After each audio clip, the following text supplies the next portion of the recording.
eu gravar aqui. Peça para me aceitar, né? Não, não precisa não. É só você entrar, é automático. Olha, aqui é só entrar, que é automático. Não precisa não. Ah, já está gravando. Pronto, botei para gravar. Ah, beleza. Tinha uma opção aqui que eu não estava. Então, vamos lá. Vamos voltar aqui. Ok, Marcos. Boa palestra. Beleza, obrigado, Fernando.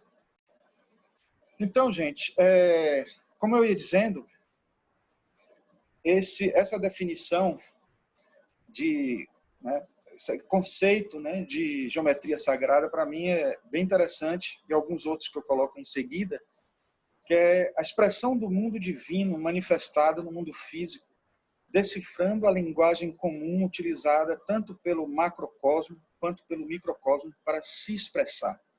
Então veja como é interessante mostrar aí que é esse o sentido que é dado à terminologia geometria sagrada, porque todos nós sabemos do que significa geometria em si, né? Basicamente, etimologicamente falando, medida da Terra, mas que desde o início foi criado com o intuito de facilitar os agricultores a medirem os espaços, os terrenos, os ambientes.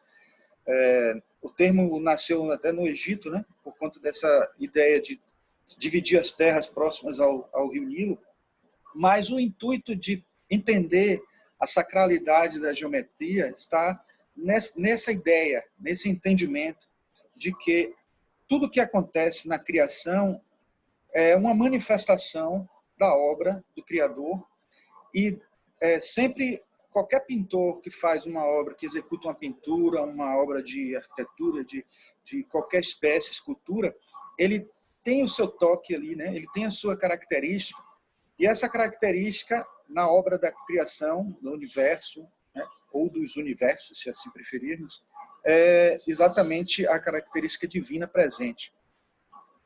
Num outro livro, né, mais antigo, né, um dos primeiros que eu comprei, de Nigel Pennick, tem essa frase que eu gostei muito, coloquei aqui: por ser a geometria uma imagem da estrutura do cosmos, ela pode ser facilmente utilizada como um sistema simbólico para a compreensão de várias estruturas do universo.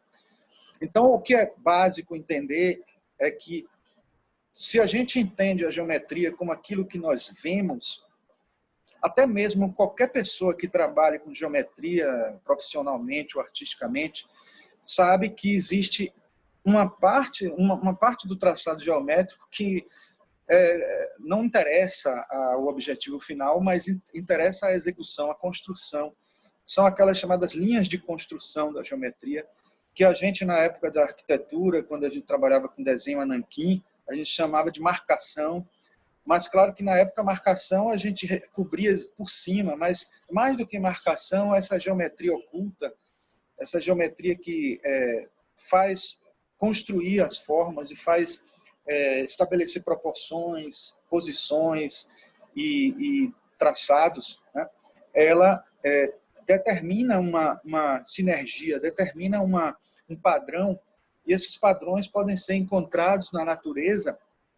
E encontrando esses padrões na natureza, a gente acaba compreendendo esse lado oculto presente em cada forma, da mesma forma que, fazendo uma paráfrase a Helena Blavatsky, na Doutrina Secreta, ela encontra esse lado esotérico em todas as religiões, nas filosofias, etc. Então, seria o lado esotérico da geometria, né?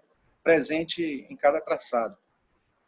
No livro de Jesus Atton também, a gente encontra essa afirmação que eu colhi também: a geometria sagrada não se limita a simples medidas, mas busca explorar os padrões energéticos mediante os quais todas as formas foram criadas com base na unidade ou no todo metafísico. Do maior ao menor, tudo é regido pela geometria sagrada. E aqui a gente vê uma ilustração uma ilustração bíblica, né, de 1250, que está na França hoje, exposto no museu.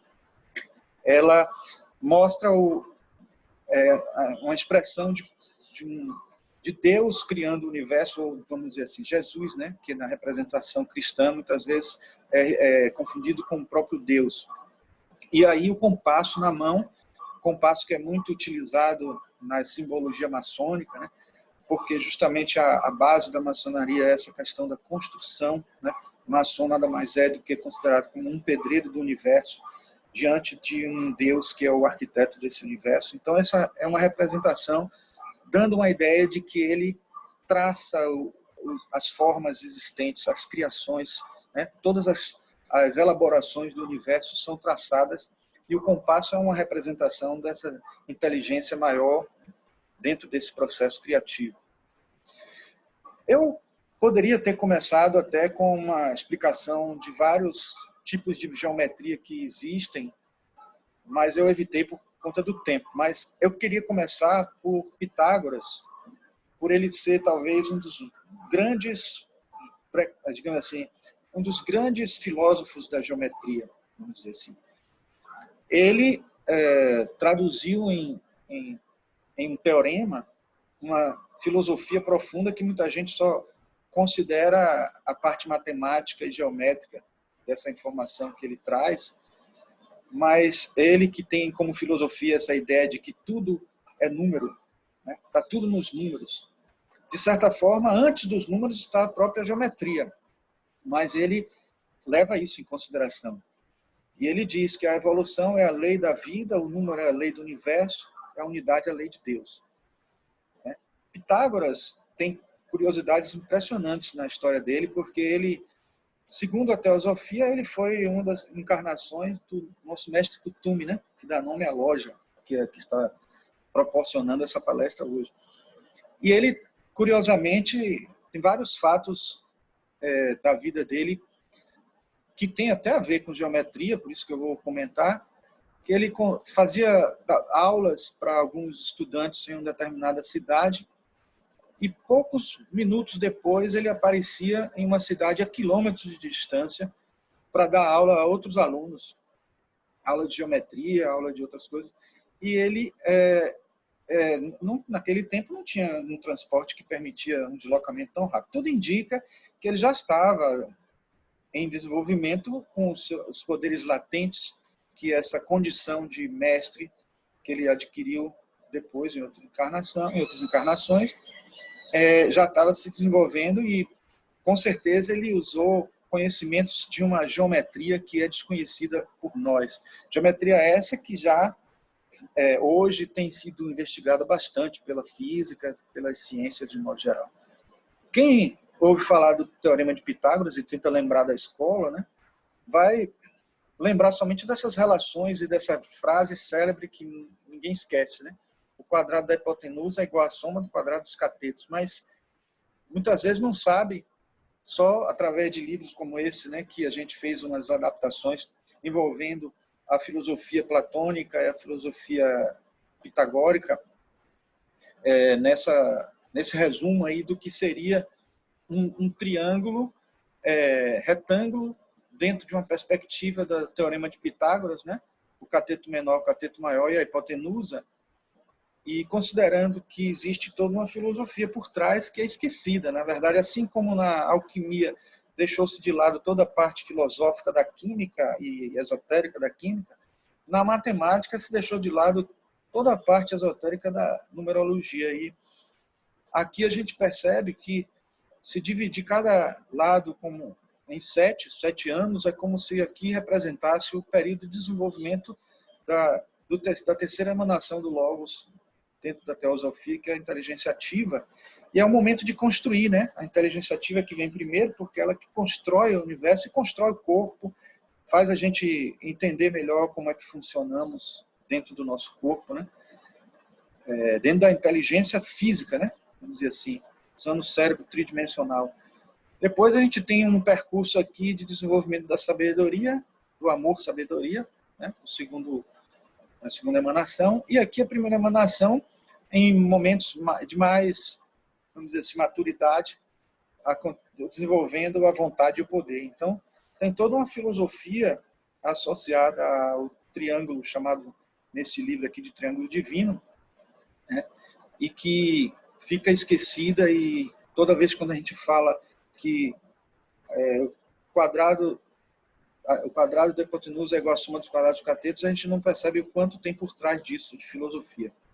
Este foi o livro que eu disse nesse estante de Nigel Pennick, falando sobre geometria. É um livro fininho, eu aconselho vocês a lerem ele, porque ele é a base. Hoje tem livros com muito mais informações, mas ele traz uma base bem interessante. Foi o primeiro livro que eu comprei do assunto, né? E é fácil conseguir em PDF. Não sei nem se a editora Pensamento está publicando, acho que não. Mas ele fala exatamente o seguinte, que a geometria é geralmente incluída na disciplina da matemática. Todavia, a matemática numérica, na verdade, derivou da geometria, que possui uma ordem muito mais fundamental. Claro, primeiro nascem as formas são muito mais fenomenológicas.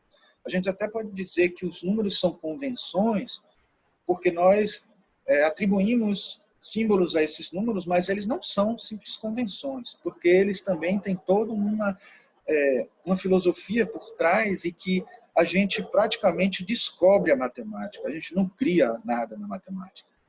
Então é bom sempre entender isso, porque tudo que é um construto humano, por mais que a gente possa parecer estar menosprezando os grandes matemáticos, mas não, porque é de uma genialidade fantástica descobrir os fenômenos pertinentes à matemática, presentes, ocultos na matemática. Então, é importante a gente entender isso, porque são ensinamentos pré-existentes ao saber humano em si. O homem simplesmente descobre. Aqui a gente tem a representação da chamada Vesica Piscis, que no latim pode ser traduzido como bexiga de peixe. E, na verdade, é considerado por vários autores, inclusive o Pennick, como sendo o traçado básico, primordial da geometria sagrada. Depois do ponto, ele talvez seja o mais importante, porque a gente vai ver aqui, ó, dois círculos, no momento em que eles se superpõem, a gente encontra aqui desenhado um triângulo equilátero, que depois, se prolongarmos até tocar essa circunferência aqui, a gente vai encontrar ele equilátero também. Então, desenha-se um losango, um equilátero, se traçar uma linha vertical aqui, a gente vai encontrar o triângulo retângulo. E vocês vão ver daqui a pouco que tudo pode ser construído a partir do Vesica Piscis. Aliás, tudo mesmo, né? A gente tem aqui uma representação até do Vesica Piscis numa tampa de um poço, né, em Glastonbury, né, na Grã-Bretanha. Era uma forma considerada sagrada. E aqui a gente encontra nesse livro que destrincha o Templo de Salomão, um livro bem útil para os maçons. Ele destrincha e começa dizendo justamente que se eu quiser traçar uma perpendicular, repare que quando não se tinha esquadro, era o Vesica Piscis que era básico, porque eu quero criar uma perpendicular, eu faço o quê? Eu centro o compasso em um ponto com a distância e faço isso. Depois, com a mesma abertura, eu centro no outro ponto e marco esse outro, e acho a mediatriz, né? Claro que considerando o segmento de um centro ao outro aqui, né? Então eu acho a mediatriz desse segmento. E é a Vesica Piscis também que serve de base para o traçado de vários desenhos. Foi o Vesica Piscis que foi utilizado para fazer o traçado dessas colunatas góticas aqui, várias construções também. Eu trouxe essas porque são mais óbvias, mas tem outras que aparecem numa combinação de traçados do Vesica Piscis, né? Aqui nós temos várias representações simbólicas derivadas do Vesica Piscis, né? Lua, cálice, cruz, peixe. Reparem que bem cristãs, né? Então, as igrejas cristãs eram sempre as que utilizavam muito, não são as únicas. Vamos ver Vesica Piscis no Egito, vamos ver Vesica Piscis na Índia, mas aqui nós estamos vendo simbolismos, né? Inclusive o próprio peixe como um simbolismo do cristianismo, né? A Catedral de Notre-Dame em Chartres, mais conhecida como Catedral de Chartres, tem Vesica Piscis à vontade. Trouxe aqui só as principais para a gente não tomar tanto tempo. Na própria portada de entrada, a gente encontra um Vesica Piscis presente na estrutura dos desenhos que estão lá na frente, em cima. A gente encontra se a gente superpõe 3 círculos, a gente encontra num dos centros desse círculo o famoso labirinto de Chartres, e aqui o altar principal.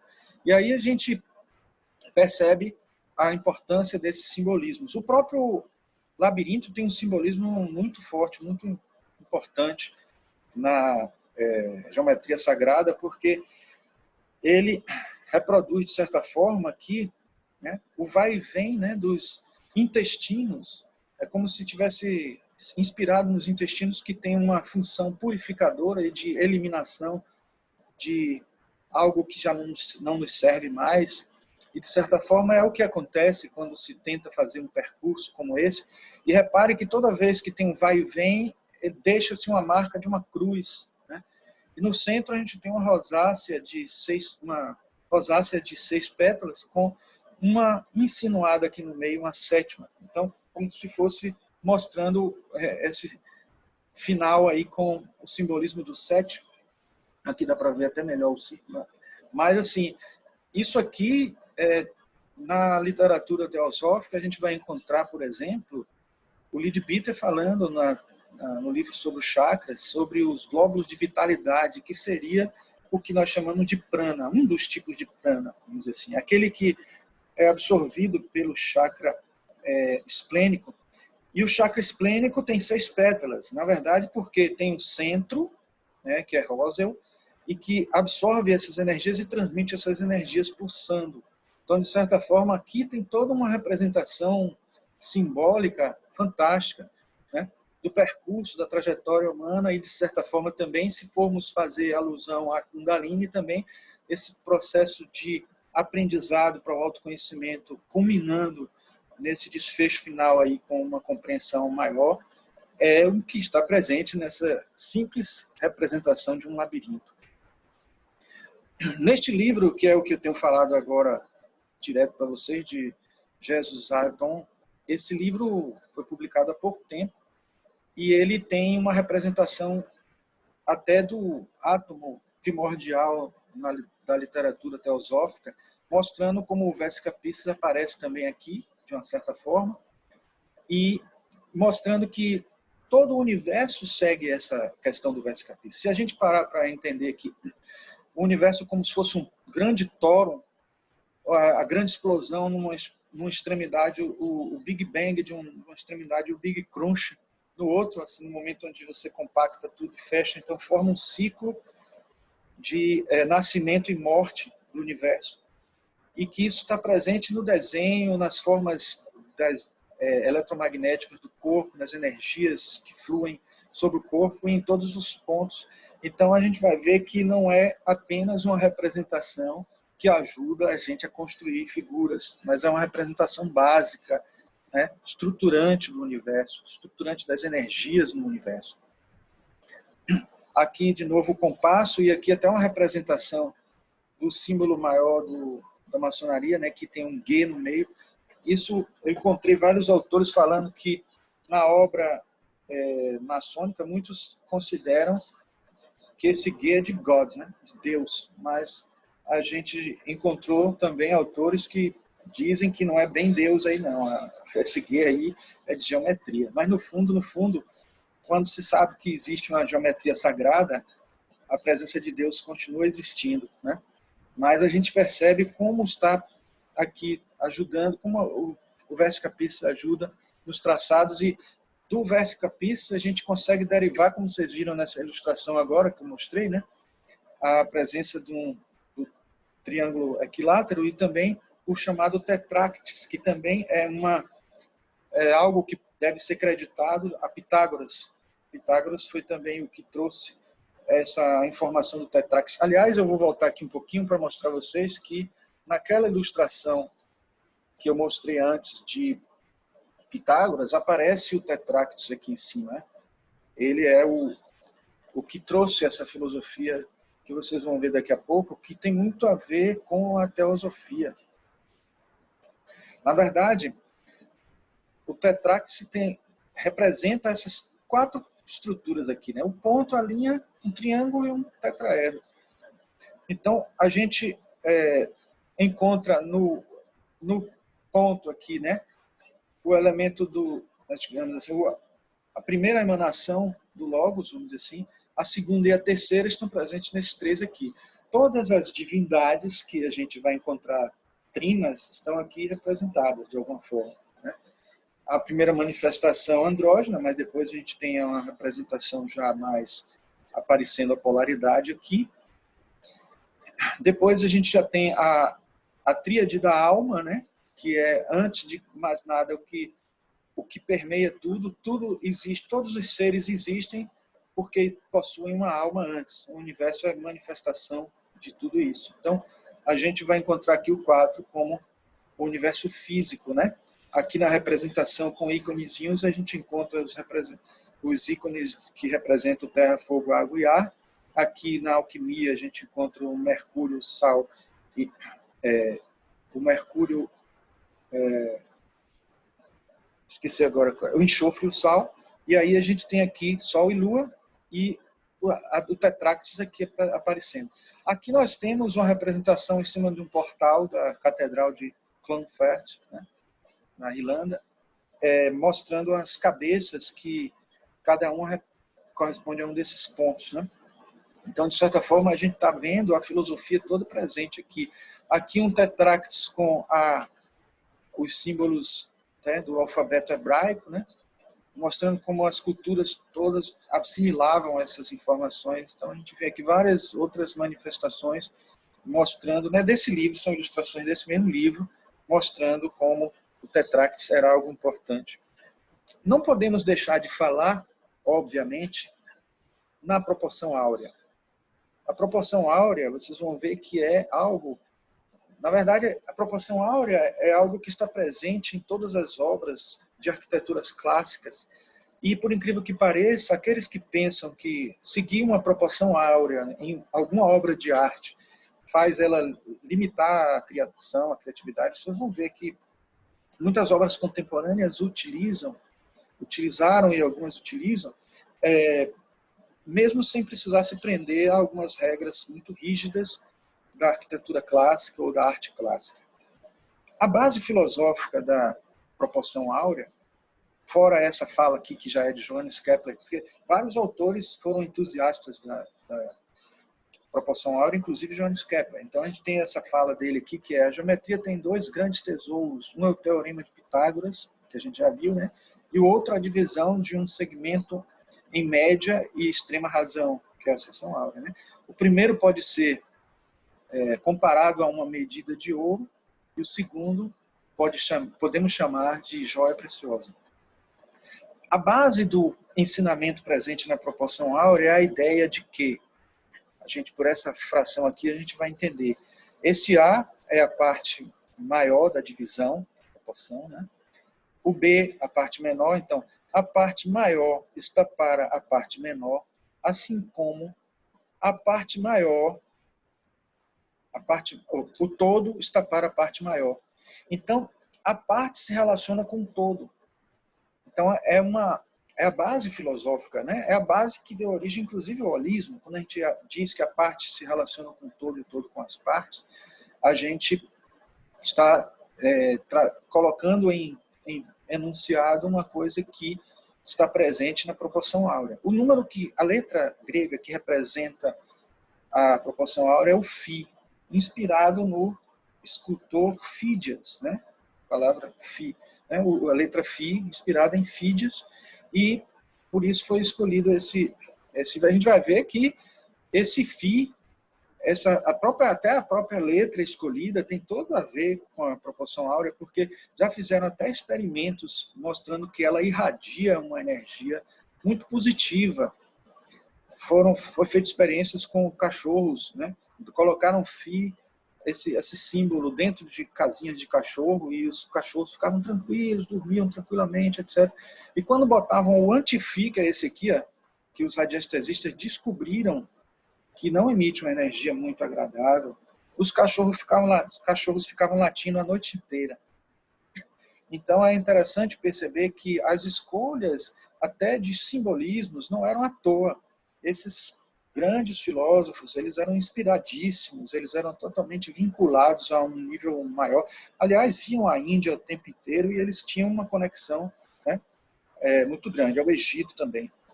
Então, a gente tem aqui essa informação, uma característica notável do número áureo, que é exatamente o resultado da razão áurea, da proporção áurea. Se você divide, né, essas duas partes A e B, a gente vai obter esse número aí. Então, a afirmação de que o número de ouro matematicamente provém da relação entre a extrema e média razão é o único dentre todos os números do universo que se multiplica por si mesmo ao somar-se 1. E é o número absoluto e invariante cósmico. Veja bem o que é isso. Se eu tenho aqui o 1,618,034 mais 1, eu vou ter 2,618,034, a mesma fração aqui presente, né? Então, porque eu estou somando só 1 e a fração decimal toda continua, lógico. Mas, se eu multiplicar o número áureo por ele mesmo, eu vou obter o mesmo resultado. Então, isso é o único que acontece, número que acontece isso em toda a matemática. Então, isso é uma propriedade impressionante que, claro, entre muitas que a própria geometria resultante dele produz para a gente.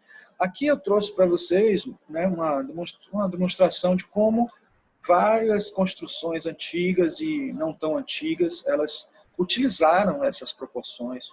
Aliás, na arquitetura a gente tem, no modernismo, um elemento chamado traçados reguladores, né, que Le Corbusier trouxe para a gente como um dos pontos de retorno ao clássico, sem tirar a característica moderna.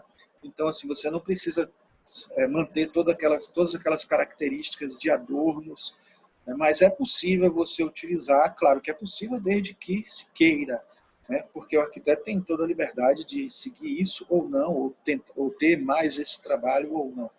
Então, aqui está visto alguns exemplos de como até em planta se estuda nesses traçados e nas formas mais diversas da arquitetura, como eles aparecem, tentando seguir a linha da proporção áurea. Uma coisa que eu, quando comecei a ensinar na faculdade de arquitetura, eu aprendi e nunca esqueci, porque eu estudei para ensinar plástica, que é uma disciplina que trabalha com formas e cores, criatividade com formas e cores, e de certa forma a gente estuda muito esse elemento estético. E uma pergunta que nunca me deixava de vir à minha cabeça era: que diferença faz eu fazer um retângulo áureo ou não? O que muda? Então, é interessante que neste livro, Código Secreto, também lançado há pouco tempo, se eu não me engano foi ano passado, esse livro ele tem essa experiência de Gustav Fechner. Gustav Fechner é um psicofísico, ele estudava psicofísica, que é um tipo de uma subdivisão da psicologia que estuda justamente as percepções, estuda os limiares de percepções. Foi ele que também descobriu a lei de Fechner, é dele, que diz que tanto a audição nossa quanto a visão segue uma escala logarítmica. Não é uma escala nem de proporção, né? Não é uma escala de progressão aritmética, nem progressão geométrica, mas é de uma escala logarítmica. E ele fez uma pesquisa com os vários retângulos. Ele perguntou a várias pessoas qual retângulo que a pessoa gostava mais, né? E uma grande quantidade, vocês vão ver aqui nesse gráfico, escolheu o retângulo áureo. Então, assim, na época que eu estudei isso sobre plástica, a explicação era mais ou menos a seguinte: se eu tenho um quadrado e ele é um pouquinho menor do que um quadrado, se eu tenho um quadrado que é imperfeito, é um pouquinho menor, nossa mente fica tentando regularizar esse quadrado, nos dá uma certa agonia. É quase como se a gente estivesse ouvindo uma música que a gente gosta, mas que tivesse desafinado algum instrumento. Se a pessoa tiver algum ouvido treinado, ou até mesmo se for um desafio muito bravo, é possível que nem tendo um ouvido tão afinado assim, dê para perceber. A gente fica tentando regularizar na nossa cabeça, porque a gente tem uma coisa na nossa estrutura da psique de ordem, da busca da ordem. Existe um livro aqui na minha biblioteca, até essa aqui de livro aí, que é o sentido da ordem, que é justamente mostrando como a arte buscou esse sentido da ordem durante muito tempo, mesmo que essa ordem seja algo muito implícito, não precisa estar explícito, né? E a gente encontra isso acontecendo, se a gente vê um quadrado um pouco maior, também nos dá uma agonia, porque um quadrado muito pequeno, a gente fica tentando imaginar ele mais próximo de um quadrado em si. Se a gente aumenta ele muito para chegar até um retângulo, aí a gente diz assim, qual que é o melhor representante de um retângulo? Porque se for um retângulo muito grande, perto de 1:2, vira 2 quadrados. E a gente fica querendo enxergar 2 quadrados, né? E se não tiver perto de 2 quadrados, dá agonia também, porque você não vai ter ele totalmente 2 quadrados, 2 por 1. O retângulo que a gente enxerga como retângulo mesmo, que tem cara de retângulo, é o retângulo áureo. Então isso tem um aspecto psicológico e, obviamente, tem um aspecto de padrões energéticos, né? Se a gente está falando aqui de uma geometria sagrada, a gente tem que entender que existe um padrão energético. Aqui a gente está vendo a espiral logarítmica toda construída a partir de proporções áureas, né? E toda ela aqui, aí a espiral acontecendo aqui, presente no rosto, presente em formas da natureza, né? Presentes na geometria fractal. A geometria fractal é uma geometria mais recente, eu não falei das 7 geometrias, mas a gente tem a geometria euclidiana, a geometria mongiana, né? Que a gente usa muito em arquitetura para ampliar a percepção espacial dos alunos. A geometria projetiva, as geometrias as geometrias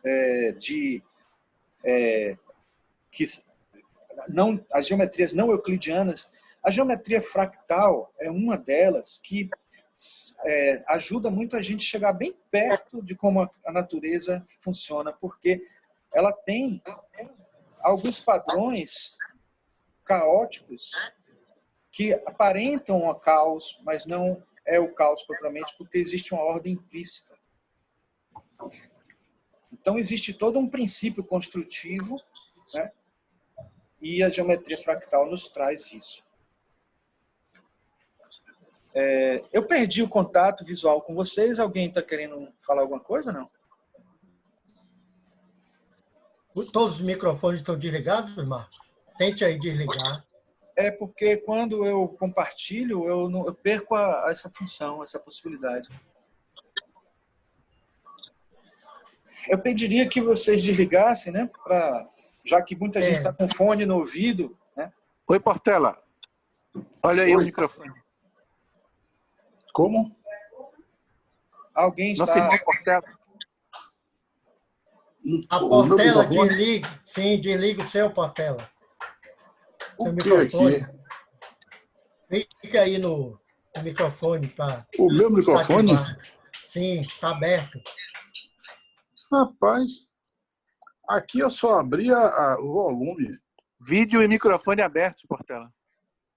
Porque se você está falando e a gente está ouvindo, o microfone está aberto. Bom, mas vamos continuar. E agora?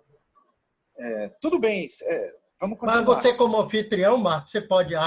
Não posso. Você está compartilhando, né? Porque eu estou compartilhando e para mim só aparece o slide. Eu nem vejo a mim mesmo. Mas isso aí não é grande coisa. Ver a mim mesmo. Então, repare. Aqui eu trouxe alguns elementos mostrando como a espiral logarítmica aparece, né? Até numa onda do mar. A gente vê numa construção contemporânea aqui, o arquiteto resolveu seguir até onde ele podia, né? Com a espiral logarítmica, dando um resultado plástico, né? Na escada em si, 2 escadas aqui, e até na escala musical, né? Se você pegar assim, usar isso aqui como corda e sair tocando, você vai encontrar notas aqui que são a escala diatônica, né? Então isso é curioso, é interessante saber de como a música e né? Não é à toa que eu falei que a lei de Fechner mostrava que tanto a escala da visão como a audição é uma escala logarítmica, e como a gente também pode entender aquela questão de que quando a gente ouve uma música, tá havendo um eco aí, alguém tá com dois terminais aí, celular e computador, alguma coisa assim. Bom, quando a gente... Ele tá O falando microfone que de eu tô com o Portela microfone. continua ligado. Como desliga esse microfone? Clique aí no... Tem- E aí, Jorge? Clique Desligou? no microfone. Não, você continua falando. Quando desligar, você fala e a gente não ouve. Aqui o microfone. A gente continua ouvindo. Agora sim. Pronto, vamos lá. Desligou.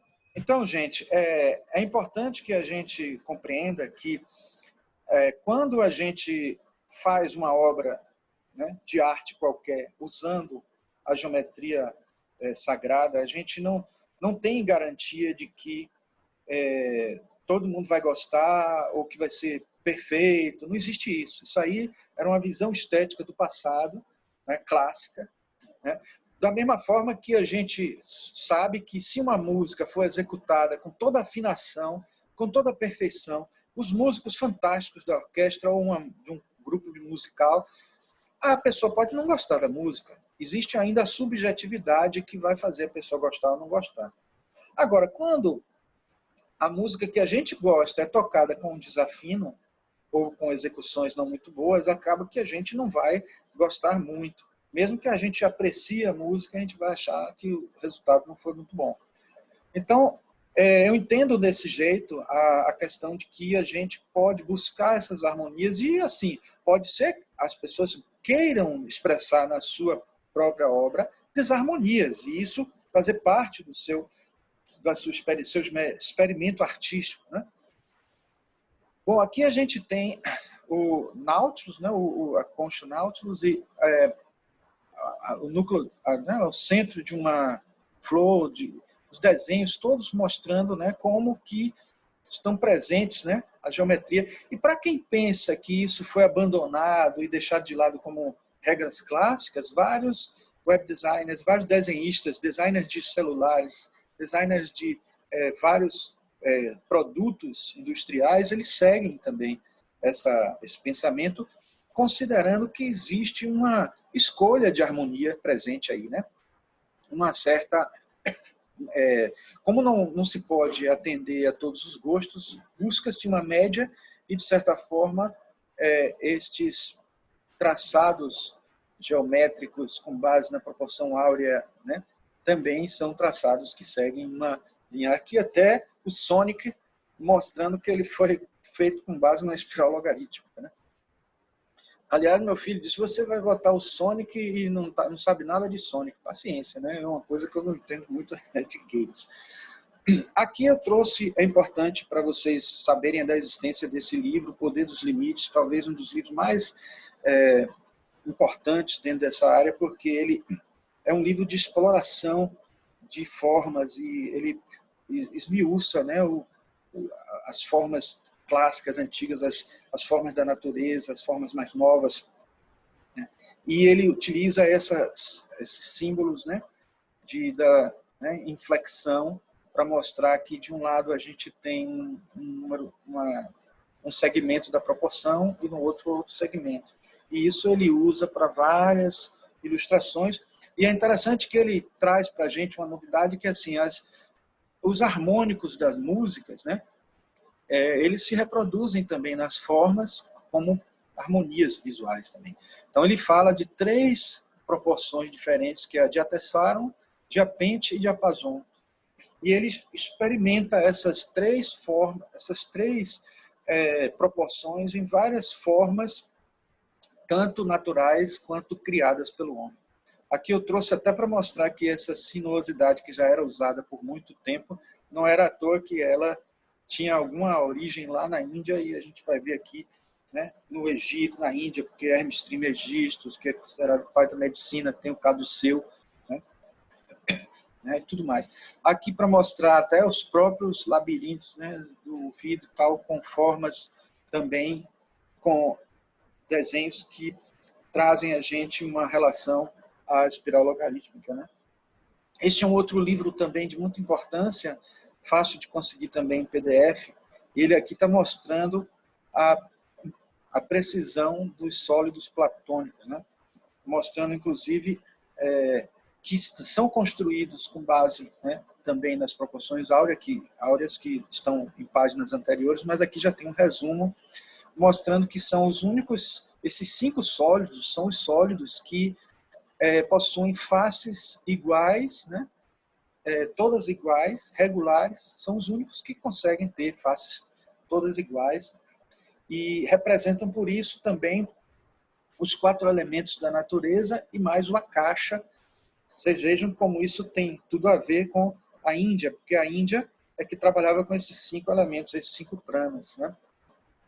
E aqui, mais uma vez, mostrando os sólidos e ainda um complemento que Kepler trouxe, que ele, quando estudou o movimento dos astros no universo, ele percebeu que se a gente colocasse um sólido platônico dentro do outro, precisamente, né, situados, eles reproduziam a distância dos planetas em relação ao Sol. Então, veja que coisa curiosa para a gente perceber como elemento de importância da geometria.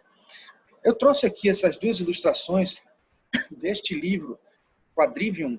Quadrivium, na verdade, é uma divisão de conhecimentos que foi utilizada pelas universidades no período medieval e no período da Renascença, e que reproduziu algumas divisões de assuntos que existiam na Grécia Antiga. E essa divisão de quadrivium, que tinha o trivium antes, né, que trabalha com a lógica, com a retórica, etc. E aqui a gente vê a divisão aritmética, geometria, música e cosmologia. Por isso, quadrivium.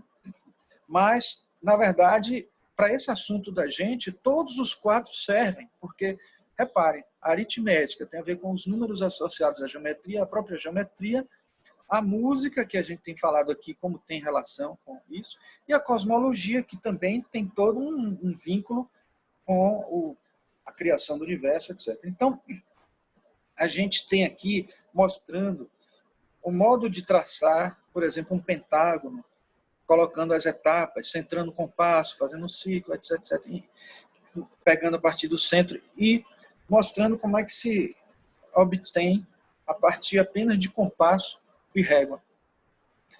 E uma coisa curiosa é que, se a gente está falando da filosofia esotérica por trás da geometria, se existe uma forma difícil de executar, é o heptágono, com 7 lados.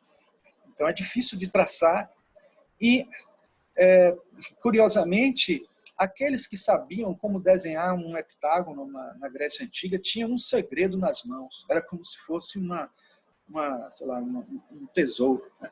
E aqui a gente percebe uma das formas, talvez a mais importante, a mais conhecida, de como representar um pentágono a partir de um heptágono, a partir de um triângulo. Veja que coisa curiosa. Desenha-se o triângulo equilátero e depois começa a se fazer os traçados com base nele, né? Então, se obtém os ângulos, né? E vai se traçando.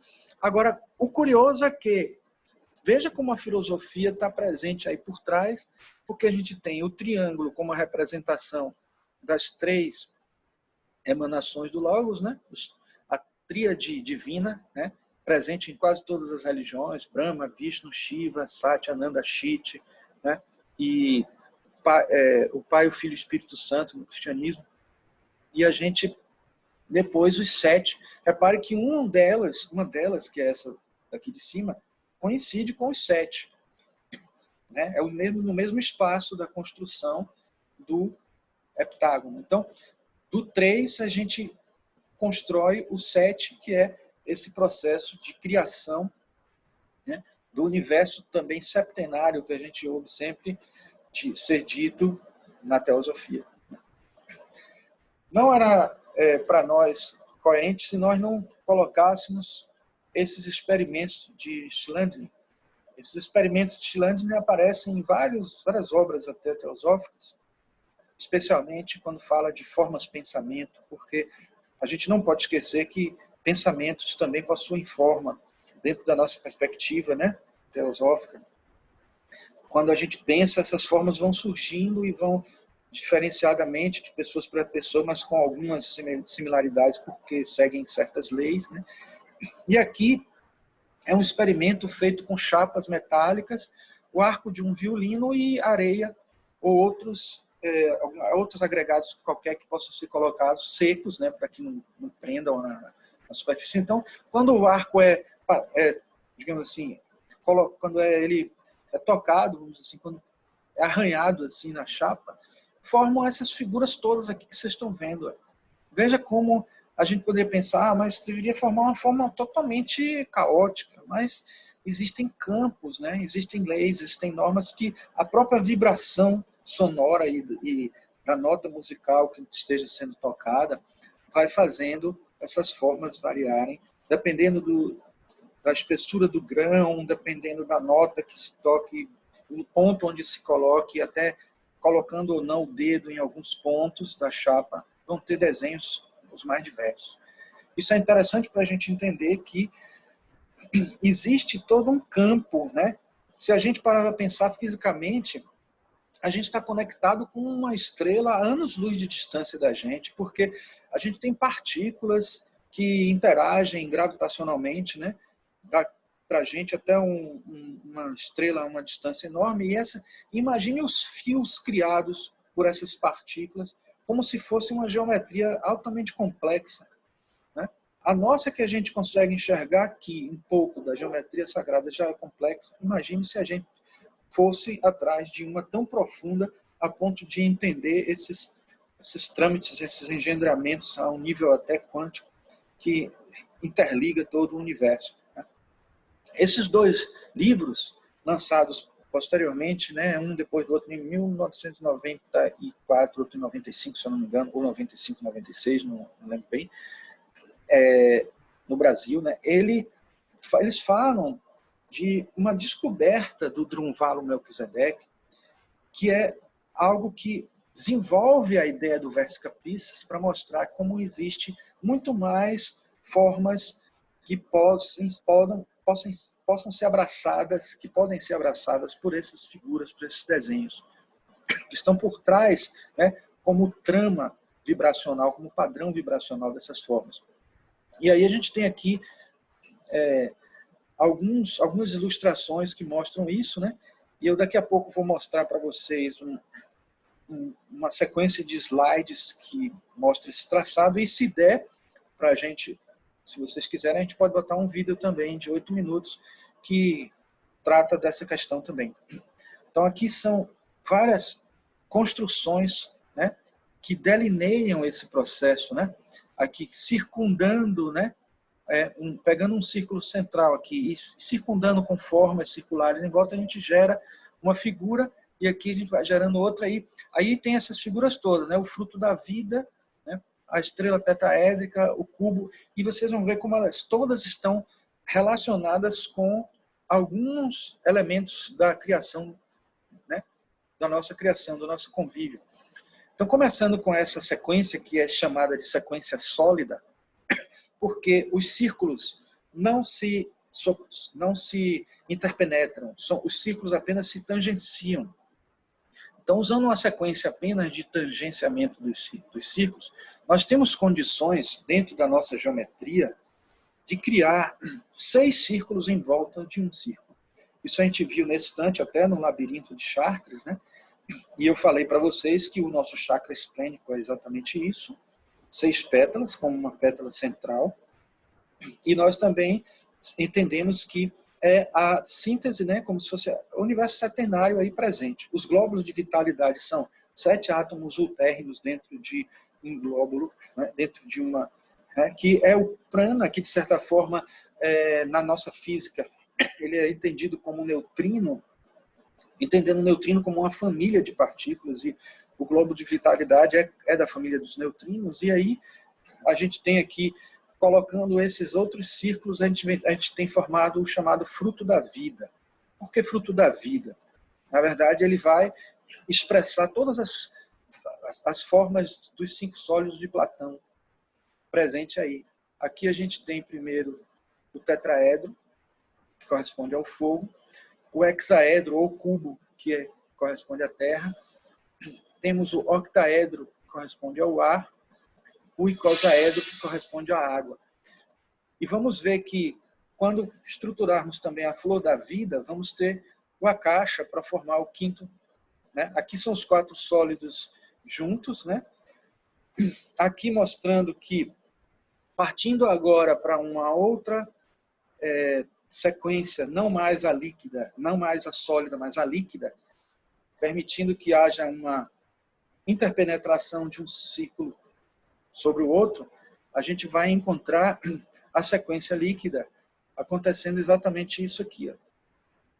E aí a gente tem esta estrutura que foi encontrada no templo de Osíris, no Egito, pelo Drunvalo Melquisedeque. Por isso ele se tornou um entusiasta desse tipo de geometria, e essa geometria depois passou a ser estudada e reestudada por artistas, arquitetos, direto. Né?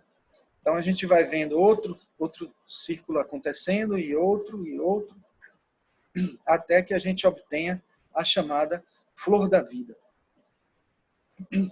E aqui dentro dessa flor da vida, mostrado aqui o traçado do dodecaedro, que corresponde ao akasha, ou seja, é o éter, né? É o quinto elemento, a quinta essência.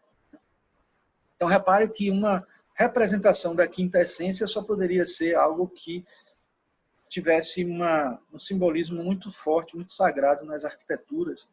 E é por isso que a gente encontra várias formas artísticas e estruturas que revelam, apresentar este, né, até naquelas estruturas que a gente encontra, né, em terrenos, né, grandes estruturas que já aconteceram, até também a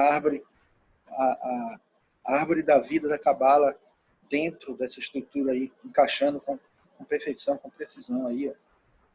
Então, a gente encontra no próprio desenvolvimento embrionário, a gente vai encontrar esse desenvolvimento que nós mostramos, né, presente. Por isso que essa estrutura que vocês estão vendo aqui é considerada como o ovo da vida, esse aqui, o cubo Metatron. Veja que coisa curiosa, porque o termo cubo Metatron vem justamente da tendência a considerar essas estruturas como construídas, né, por anjos, por seres mais elevados, que são os emissários da criação. Né? E existe um anjo que é chamado Metatron, que é o que está acima do trono. É quase como se fosse o segundo da hierarquia. Vamos dizer assim. Então, aquele que constrói o universo. Então, aqui eu trouxe para mostrar a vocês o ovo da vida comparado ao glóbulo de vitalidade, com os seus 6 átomos primordiais em volta e um no meio, tentando mostrar a semelhança que vamos encontrar. Né? Isso. Aqui já uma ilustração que eu achei bem elucidativa, que compara todo aquele traçado para chegar até a flor da vida e o processo de desenvolvimento embrionário, como eles coincidem bastante. Né? Aqui, de novo, né, mais umas ilustrações do livro de Drunvalo Melquisedeque, que é um livro extenso, mas conta muita história sobre tudo isso, sobre como ele até teve um sonho que precisava falar com uma pessoa, e essa pessoa levou ele para ele encontrou uma foto que essa pessoa tirou onde tinha esse cubo Metatron, e foi daí que ele descobriu onde teria esse desenho representado no templo de Osíris, e ele já tinha, através de comunicações que ele tinha com entidades e tal, ele já tinha informação de que esse cubo existia e já tinha traçado vários desenhos. Aí eu venho com essa afirmação aqui interessante que diz o seguinte: talvez um anjo divino tenha observado um mar sem fim de caos. que depois agitou delicadamente com o dedo. Foi neste redemoinho ínfimo e temporário das equações que nosso universo tomou forma. Veja que interessante, poético, né? E ao mesmo tempo tão a ver com o que a gente está falando aqui agora, porque com certeza devem existir realmente seres que estão responsáveis por esse processo, seres que a gente não consegue nem conceber como são, em que nível de consciência eles estão, mas que quem sabe sejamos nós há muito, muito, muito no futuro, né? Na nossa evolução. E trouxe ainda essa frase aqui de Leibniz, que diz: o ateu pode ser um geômetra, mas não sabe o que é geometria. Então veja que, de certa forma, ele está querendo dizer assim, que no universo o Deus está presente e a construção desse universo está sendo feita independente de você acreditar em algo mais, né? E entender que, de certa forma, esse algo mais, ele encanta até mesmo aqueles que não acreditam, mas atribuem ao acaso, né, ao caos. E essa última frase que eu gostaria de colocar para vocês, junto com essa ilustração, que diz o seguinte: as formas geométricas são consideradas cristalizações dos pensamentos de Deus, e entender os sotaques e a estilística da linguagem destes pensamentos e utilizá-los nas nossas criações artísticas nos faz verdadeiros co-criadores divinos na geometria do universo. Bom, era isso que a gente tinha para falar para vocês a princípio. Agora, vamos abrir um pouco para quem quiser trocar ideias sobre o assunto, né? E talvez, se der e vocês quiserem, a gente poderia passar um vídeo aqui, que no começo a gente viu que não estava saindo o som. A gente pode tentar novamente, ou se por um acaso não sair o som, eu coloco o som meu aqui para poder acompanhar, certo? Aí eu queria deixar aberto para quem quiser fazer alguma pergunta, ou até se Jorge tiver acesso ao chat, puder me ajudar nessa tarefa, para a gente, dentro do possível, responder. Marcos, tem aqui uma pessoa, Elia Cristina, que pergunta: como posso conseguir esse livro de Jesus Zaton? Está esgotado nas livrarias mais conhecidas. Ah, curioso, porque esse livro é até recente. É estranho ele. Ele, na verdade, é um livro que foi publicado há pouco tempo. Não sei, deve ter sido rapidamente vendido. Na verdade, ele é de 2017, pelo que está aqui. Eu acho que, se for buscar na estante virtual, consegue ele, porque não tem muito tempo que ele foi publicado. Um outro livro também que eu considero muito bom é esse, né, que eu falei para vocês, O Código Secreto. Ele também é muito bom, e ele, deixa eu confirmar aqui, se eu não me engano, ele foi lançado no ano passado, no Brasil. Não, parece que já tem mais tempo, é porque eu comprei ele há pouco tempo, mas é de 2010 ele. Mas ele foi relançado recentemente. Tem aqui, não é uma pergunta, uma observação, um comentário de Leila. A antroposofia discute isto, já que Steiner foi da teosofia. Quer comentar? Sim, na verdade, a antroposofia trabalha com questões bem relacionadas mesmo à teosofia, mas ele acabou tentando trazer um pouco para o homem, né? Porque, como o nome antroposofia está dizendo, ele tentou, né? Ele repete muitas das filosofias presentes na teosofia e fez experimentos muito grandes, até com arquitetura e até com arte. E ele realmente utilizou muito da geometria sagrada, com certeza. Agora, pode falar. Posso falar? Pode. De Denise Noronha, o símbolo do tal também está baseado na proporção áurea? É uma pergunta. Sim. Na verdade, não deu para a gente falar com mais precisão, mas A espiral logarítmica, ela nasce da proporção áurea, né? O tetrax também, todas essas formas, elas são baseadas, né? Tem toda uma construção. E o símbolo do Tai Chi, como chama, né? Não é a arte marcial Tai Chi, mas a arte marcial Tai Chi leva o nome do símbolo, que chama Tai Chi. Esse nome Tai Chi, que é o símbolo do Yin Yang, ele é todo desenhado com base nessa espiral.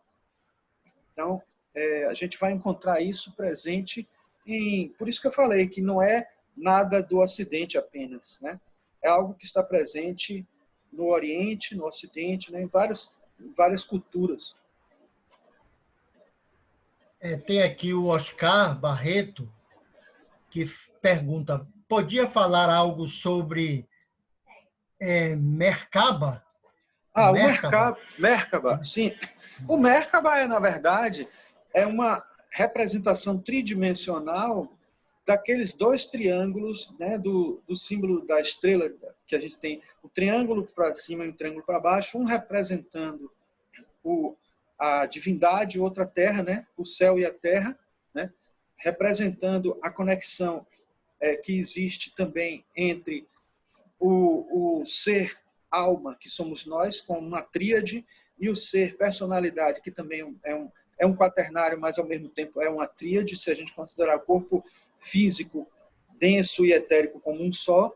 Então, ele colocado em 3D como dois tetraedros superpostos, a gente encontra a Merkaba. Então, a Merkaba é exatamente uma representação dessa realidade divina e material entrelaçadas no momento em que a gente está vivo e conectado nesse universo. Está presente também em muitas obras, tem muitas representações que mostram até um ser humano dentro desse Merkaba e até a própria representação, aquela representação de Leonardo da Vinci do homem vitruviano é também uma ilustração bidimensional desse Merkaba.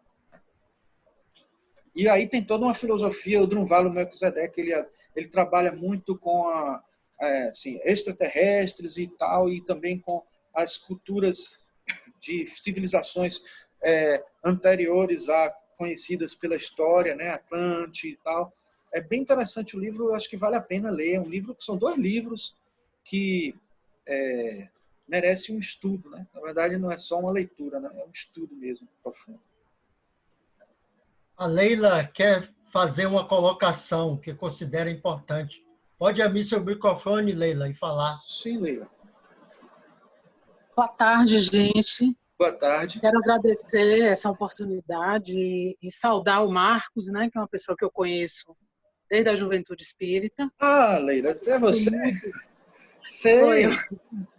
Admiro muito o seu trabalho, venho, na medida do possível, né, podendo seguir um pouco.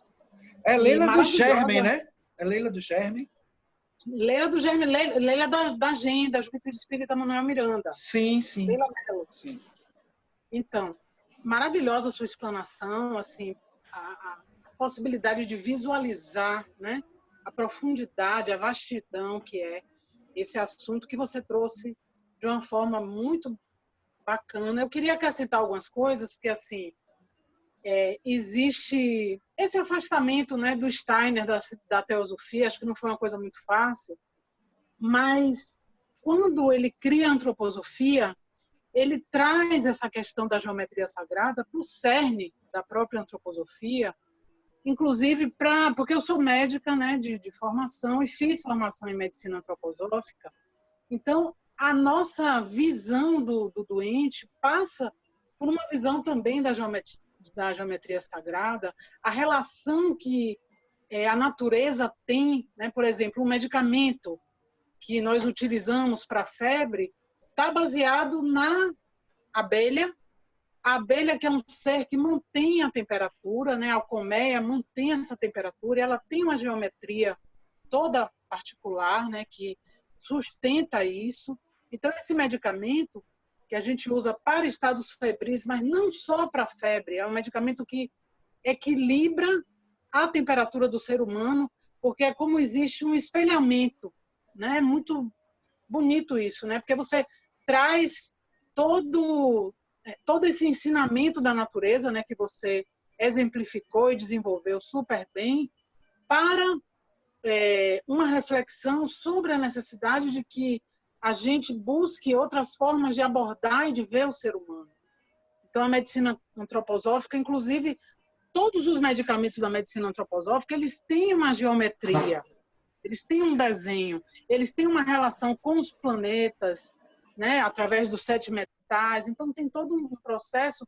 E, para dar um outro exemplo, para fechar a minha fala, a gente trabalha muito desenho de forma, né, em estados de trauma, por exemplo, né, que são desenhos que estão baseados na geometria sagrada, né, são formas que se baseiam na geometria sagrada para tratar trauma. Então, a gente está, por exemplo, utilizando isso muito nesse momento, né, da pandemia, com as pessoas que estão mais, ou que saíram, ou que tem pessoas, né, que adoeceram. É um dos recursos terapêuticos, né, que vai para toda a contribuição que a medicina antroposófica tem no sentido da terapêutica, né, do tratamento, e que aí tem todo um trabalho dentro da terapia artística, né? Então, algumas observações que eu não queria me furtar de fazer, entendeu? Mas meus parabéns por esse espaço. Obrigado. Leila, eu que agradeço, né? E quero dizer assim, no livro de Rudolf Steiner, Fisiologia Oculta, ele faz toda uma análise da fisiologia humana a partir do próprio visual que os órgãos têm. Isso é muito interessante. Não só o visual, mas as funções, né?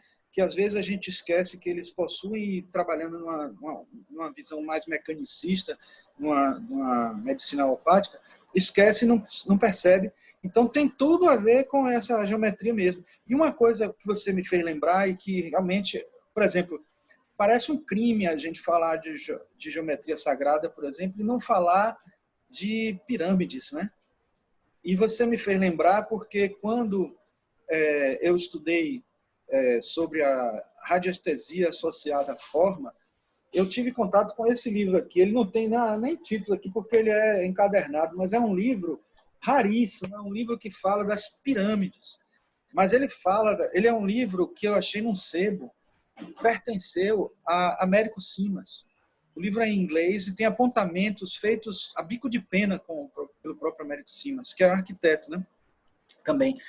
E nesse livro ele fala não só da relação que as pirâmides tinham antevendo várias coisas que aconteciam na história, nas suas relações métricas, a precisão em relação às medidas do cosmos, do universo, mas também com a energia produzida no centro da pirâmide. Isso que é presente na radiestesia e que eu estou falando isso, você vai entender por quê. Porque, na verdade, eu descobri na época que eu estudei sobre isso que no centro da pirâmide, a 1/3 da altura, existe uma produção de uma energia chamada verde negativo. Não é verde propriamente. Um vidente veria essa energia como um magenta, mais ou menos, fora da escala do espectro luminoso das cores. Ele é como se fosse no momento onde une o vermelho com o violeta, onde você tem uma vibração de alta frequência com uma de baixa frequência, então cria uma ruptura. Naquele centro, as civilizações altamente avançadas do Egito criaram um ponto onde aconteceria a mumificação dos corpos em putrefação dos faraós. Então, o que ele faz é destruir qualquer órgão estranho, corpo estranho, né? Então, pense aí em que tipo de doença esse tipo de energia pode atuar. Exatamente o câncer. Então, existem já outros lugares em que você tem uma pirâmide situada numa posição com todas as proporções que devem ser, né? Situadas na direção norte, sul, leste, oeste corretamente, né? E colocado no lugar, no ponto. Claro que a grande dificuldade é colocar esse ponto central coincidindo com onde estariam as células cancerígenas. Essa é a grande dificuldade, mas que já foi vencido por algumas pessoas que já utilizaram essa terapia das pirâmides, né? E, curiosamente, para aqueles que não acreditam nisso, existe uma patente na Tchecoslováquia. Eu não me lembro o número dessa patente. Até um tempo atrás, quando eu falava sobre esse assunto, eu sabia até o número da patente para quem quisesse verificar. Presente no livro As Experiências Psíquicas Além da Cortina de Ferro, falando de que essa patente é de amolador de gilete. Se você colocar uma gilete dentro de uma pirâmide, com as proporções todas corretas, na orientação norte, sul, leste, oeste, a 1/3 da altura, até colocando uma caixinha de fósforo assim em cima, você vai ter essa gilete amolada em torno de 7 dias, ao 7 aí novamente. Essa gilete vai ser amolada porque todos os resíduos chamados intercristalinos, aqueles que vão sendo depositados, né, na lâmina, fazendo a fadiga do metal, eles são eliminados porque são corpos estranhos. Então, a propriedade do verde negativo é a propriedade de destruir corpos estranhos. Imagine como destruía os corpos que provocavam a putrefação do faraó e destroem as células cancerígenas. Então, pense aí que terapia é essa. Eu tive a oportunidade de conversar com um engenheiro químico da USP, Salvatore De Salvo, que escreveu um livro, Sinfonia da Energética. Ele fala das experiências que ele fez com as pirâmides e outras formas, mostrando que as formas têm um verdadeiro ábaco de energias. Elas emitem energias de acordo com o desenho que elas têm, com a proporção que elas produzem, com os padrões energéticos que elas produzem a partir das proporções que elas possuem. Os antigos tinham esse domínio. As igrejas góticas, elas tinham, quase todas, elas têm uma representação de uma virgem, algumas até virgens negras, uma virgem com uma serpente sobre o pé delas. Ninguém entende o que aquilo significa, pisando na cabeça de uma serpente. Esse simbolismo significa que eles estão dominando as forças telúricas, as energias telúricas, as energias que poderiam provocar, né, a destruição. Serpente aí simbolizando tanto a energia telúrica, rasteira, densa e também venenosa, né, que é capaz de destruir e que se transforma, né, por causa da muda da pele das serpentes. Então, todo esse simbolismo presente nessa construção, né, de formas, filosofia e terapêutica. Bom, não sei. Marcos, licença aí. Tem só mais uma pergunta aqui, se vai ser publicada no YouTube a palestra. Eu estou gravando, né? Então, depois que terminar aqui, a gente vai salvar ela leva um tempo carregando, e aí a gente deve colocar no YouTube. Eu estou com a senha do grupo da gente da Teosofia, né? Da loja Kutume, né? E posso colocar no meu também, no meu canal. Aí a gente teria essas duas opções. Podemos até colocar também no Facebook da loja Kutume o link e o próprio vídeo também. Certo? Beleza. E aqui no final pedem para passar o vídeo. Você vai fazer, né? Pronto, vou tentando colocar a música aqui através do computador, né? Vou fazer uma primeira tentativa com o som do próprio compartilhamento. Se não funcionar, a gente... não está saindo som não, né? Bom, na verdade, esse vídeo ele acompanha um texto que eu criei. Vocês estão vendo aí a tela do vídeo? Sim, Marcos. Então, eu vou colocar aqui eu tenho um texto que eu leio junto com ele. Não sei se vai funcionar, mas vamos tentar, né? Vamos lá, então.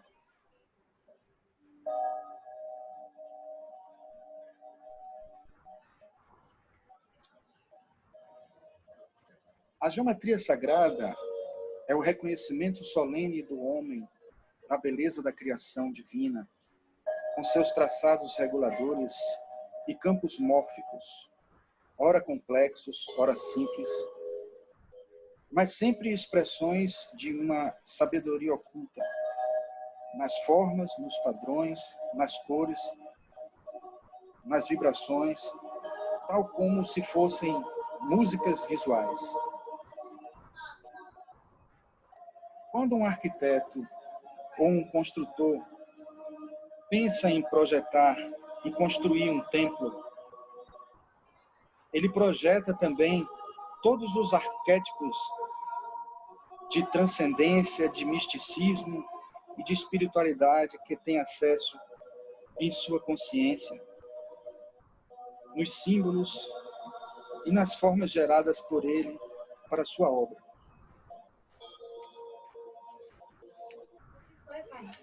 A geometria, mesmo aquela produzida ou supostamente criada pelo homem, não é um construto humano, nem é um conhecimento que nasce do saber humano,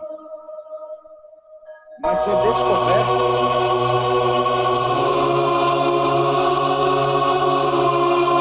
Agora entrou o som. Entrou o som, Marcos. Pronto. Vamos seguir, então.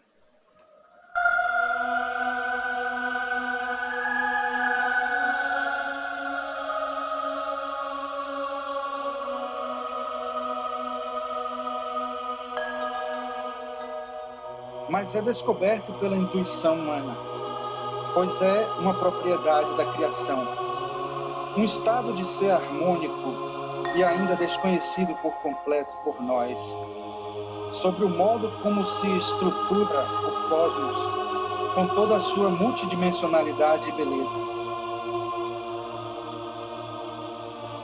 A geometria sagrada, assimilada por nós, é aquela que respeita, integra e utiliza com toda a devoção esta propriedade cósmica como um recurso para uma cocriação divina.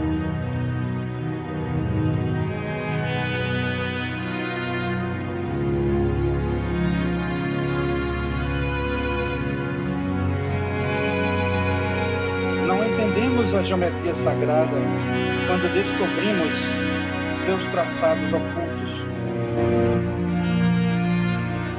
ou conseguimos reproduzi-la em um papel, ou em uma interface digital, ou ainda em uma obra de arte executada. Aprendemos a geometria divina quando a contemplamos com devoção, com solenidade, com a devida celebração de sua magnitude e agradecimento por sua coexistência conosco na criação e pela ordem implícita e galante das sinergias de seus padrões visuais e vibratórios.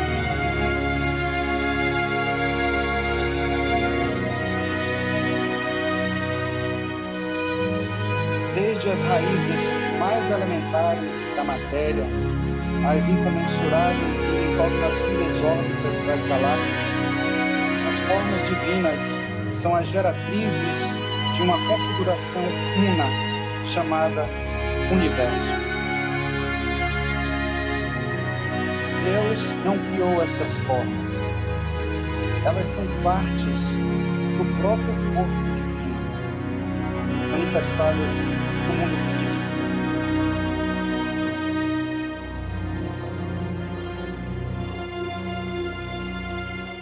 Imanentes em nossas estruturas atômicas e subatômicas, elas constituem toda a energia que dinamiza e dá movimento ao universo. As formas da natureza, as formas do microcosmos, as formas do macrocosmos, as formas pensamento, todas as formas que um dia mereceram esta denominação, são manifestações da vida divina. Muitas vezes nós somos os seus intérpretes.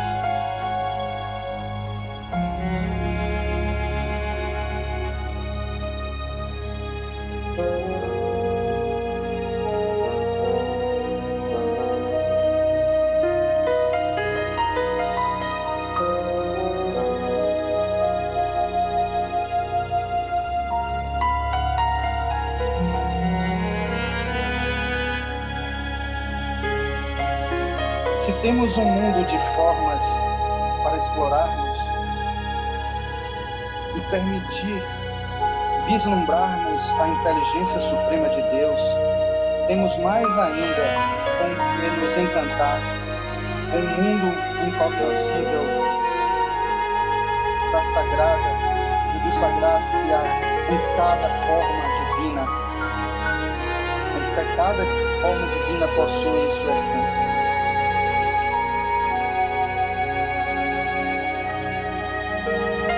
Este mundo nós não exploramos com régua e compasso, mas com a nossa própria alma, com o próprio Deus que há dentro de nós.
E aí? Emocionante, né? Fantástico. Na verdade, eu não sou o autor do vídeo, eu fiz apenas a edição. Eu saí pegando um pouquinho de cada vida. Tem aí 4 vidas ou 5 juntos e misturados. E aí a gente volta para o começo de novo para mostrar que estava tudo contido naquela forma ali da flor da vida. E aquele desenho, aquela fotografia era justamente a que mostra onde foi encontrado por Drunvalo Melquisedeque aquela estrutura da flor da vida. Tem uma pergunta aqui, Dharma Center. A flor da vida é o mesmo que o Merkaba? Não, na verdade, se pegarmos aquelas estruturas circulares e formos desenhando tudo aquilo como a gente viu, fazendo aquele percurso todo, cada parada tem um nome específico, né?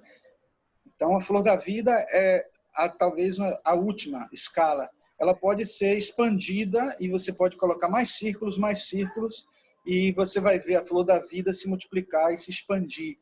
O Merkaba é uma das formas que podem ser desenhadas dentro dessa flor e dentro dessas estruturas. O fruto da vida, como vocês viram, permitia 4 sólidos platônicos e a flor da vida é o 6º, o 5º. Então, a flor da vida ela está num nível mais transcendente do que, porque já está saindo do físico. É como se fosse uma quinta essência já. É como se fosse assim algo que permeia a forma invisível, mas atuante no mundo físico.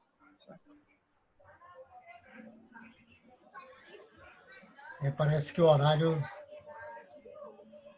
está limite, né? chegamos ao limite, é isso? Não sei. Acho que se não E tiver vai ter mais... tem uma palestra às 18 horas do Ulisses Riedel, Sim. A Eterna Juventude da Espiritualidade, né? Na sessão nacional. Sim, beleza. E aí, Então podemos nos despedir, né? agradecimentos no chat aqui, muitas pessoas agradecendo. Obrigada.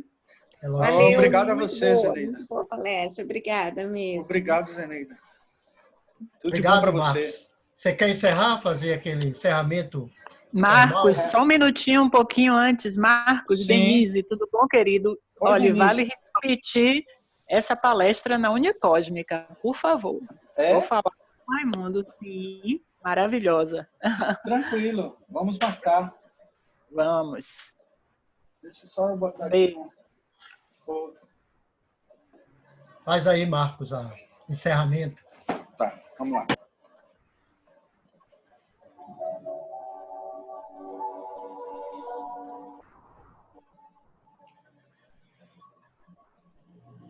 Vamos nos centrar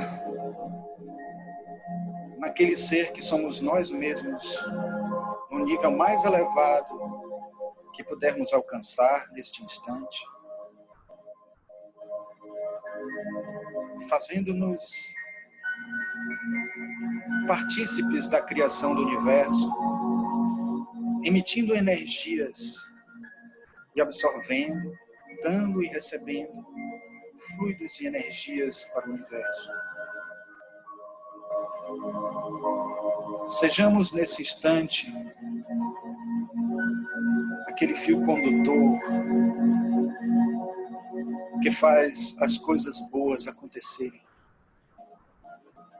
Sejamos nós sentimento, devoção, vontade, poder de realizar a obra que está presente no plano divino. Sejamos, portanto, Senhor, co-criadores do universo. Que nesse instante possamos sintonizar com as mais sutis energias e que elas possam fazer de nós pessoas melhores, seres transcendentes, sermos nós mesmos na nossa essência. Que a paz do Senhor, que as bênçãos e emanações dos mestres possam estar sempre conosco, agora e sempre, dentro de nossas verdades interiores. Que assim seja.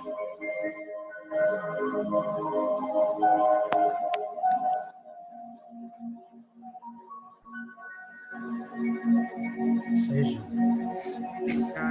Capaz. Tchau, tudo de bom, obrigado. Tudo de bom. Alexandre, Maravilha. um abraço, irmão. Obrigado a todos pela presença, pela paciência das dificuldades que tivemos aqui, que enfrentar. Marcos, E- você Oi. quer anunciar para de hoje é 15, a do Fernando? Que já tem o título, né? A de Fernando, não estou com ela aqui, não. Ah, Você sabe qual é? eu acho que é alguma coisa sobre a mitologia africana, alguma coisa, né? Ah, sim, verdade. Deixa eu ver se eu acho aqui. Ele fala sobre... Eu não sei se eu vou conseguir achar aqui, mas a gente vai divulgar. Vai né? divulgar. Beleza. Uhum. Então, agradeço a todos e vamos encerrar. Viu? Tudo de bom, Boa noite. muita paz para todos. Boa noite a todos. Boa noite.